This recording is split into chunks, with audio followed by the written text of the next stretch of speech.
Welcome to our session on foreign exchange markets. The Forex market is the largest financial market in the world, facilitating global trade by allowing nations to exchange currencies.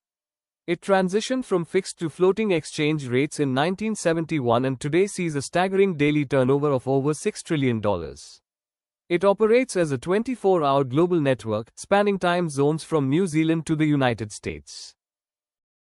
India's Forex journey began in earnest in 1978 when the RBI permitted intraday trading. The landmark reforms of 1991 and the subsequent Sodhani Committee recommendations were pivotal. They shifted India from an officially determined exchange rate to a market-driven one based on supply and demand, significantly increasing market liquidity and turnover. What makes this market unique? Its 24-hour schedule means participants never have to wait to respond to global events. While commercial banks and large corporations are the primary players, central banks like the RBI play a critical role in managing currency value to align with monetary policy. Even individuals now participate for transactional hedging or speculative returns. A major shift in global finance is the replacement of LIBOR with alternate reference rates, or ARRs. Because LIBOR was susceptible to rigging, new benchmarks like the Secured Overnight Financing Rate, SOFR, in the US have been adopted. India has had to navigate this carefully, as billions of dollars in external borrowings and derivatives were originally linked to LIBOR. Regulation is the backbone of the market. The Foreign Exchange Management Act, or FEMA, provides the legal framework for all transactions in India. Complementing this is FEDAI, an association of banks that acts as a self-regulating body. FEDAI ensures market stability by setting operational rules and assisting member banks in settling complex dealings. Finally, the market is becoming more accessible. The FX retail platform allows small businesses and individuals to get interbank pricing directly. Additionally, Indian companies can reach global investors through American Depository Receipts, ADRs, and Global Depository Receipts, GDRs, which allow them to list their shares on prestigious international exchanges like the New York Stock Exchange. Sections 3 and 4 form the restrictive core of FEMA. Section 3 mandates that all foreign exchange dealings must flow through authorized persons, like banks or money changers. It strictly prohibits direct payments to individuals outside India without specific RBI approval. Similarly, Section 4 prevents Indian residents from holding assets like property or securities abroad unless they follow the specific rules laid out in the Act. Moving to commercial activities, Section 6 covers capital account transactions, those that change your global asset or liability profile. While the Act allows these, they are closely regulated by the RBI. For trade, Section 7 is vital. It requires every exporter to declare the full value of their goods or services to the RBI, ensuring transparency in India's international trade flows. Section 8 places a legal responsibility on Indian residents. If you are owed foreign exchange, you must take all steps to realize it and bring it back, or repatriate it, to India within the time frame set by the RBI. Sections 10 and 12 then define the authorized persons we mentioned earlier, detailing the strict duties and liabilities they must uphold as the gatekeepers of the forex market. Finally, we look at enforcement. Sections 13 and 15 outline the penalties for breaking FEMA rules, though they also provide a mechanism for compounding, which allows for the settlement of certain violations. Sections 36 and 37 establish the Directorate of Enforcement, or the ED. These officers have the power to investigate any breach of the Act, ensuring that the integrity of India's foreign exchange management is maintained. FEMA isn't an isolated law, it operates through a coordinated effort between the RBI and the central government.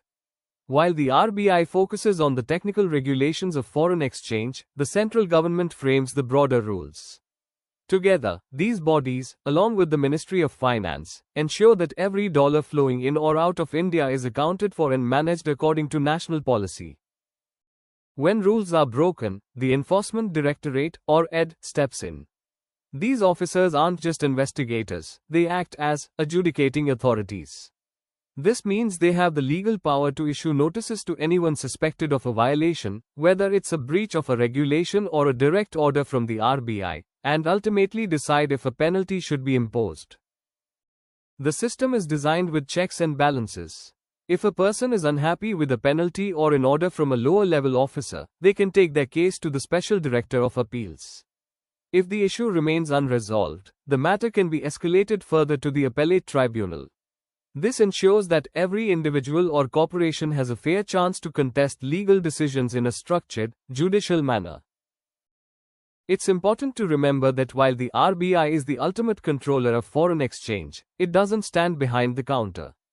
Instead, it empowers authorized persons, primarily banks, to conduct these transactions. The RBI maintains control by issuing what are known as AP-dir circulars and master directions, which act as the constant, updated rulebook for how the forex market must operate daily. Question number 1. What was the global daily turnover of the foreign exchange market mentioned in the text? Option A. USD 1.5 trillion. Option B. USD 6.6 trillion. Option C. USD 70 billion. Option D. USD 5,000 billion. Answer. Option B. USD 6.6 trillion. Question number 2. In which year did the Indian forex market transition to a market-determined exchange rate regime, modified LERMS? Option A. 1978. Option B. 1991. Option C. 1993. Option D. 2000. Answer. Option C. 1993. Question number 3. Which committee is known as the landmark in the design and development of the foreign exchange market in India? Option A. Tarapur Committee. Option B. Rangarajan Committee. Option C. Sodhani Committee. Option D. Basel Committee. Answer. Option C. Sodhani Committee. Question number 4. Under FEMA 1999, which section prohibits dealings in foreign exchange except through an authorized person? Option A. Section 3. Option B. Section 6. Option C. Section 10. Option C. Section 10. Answer. Option A. Section 3. Question number 5. What is the standard credit, leverage, margin, normally found in the global forex market? Option A. 1:10. Option B. 1:50. Option C. 1:100. Option D. 1:500. Answer. Option C. 1:100. Question number 6. Which of the following is the secured alternate reference rate (ARR) used in the USA to replace LIBOR? Option A. SONIA. Option B. SOFR.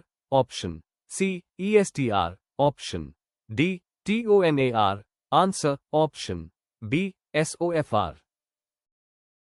Question number 7. What is the maximum tenure for forward instruments traded on the FX retail platform?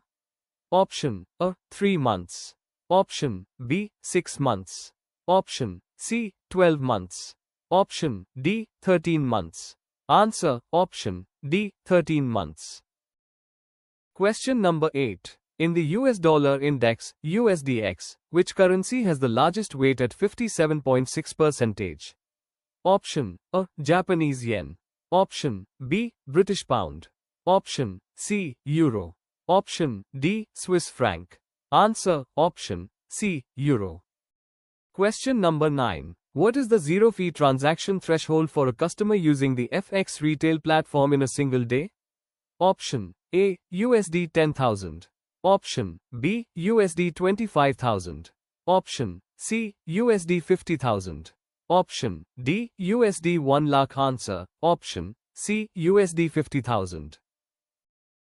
Question number 10. A depository receipt issued by a US bank, denominated in US dollars and listed on the NYSE, is called Option A. IDR. Option B. GDR. Option C. ADR. Option D. SDR. Answer. Option C. ADR.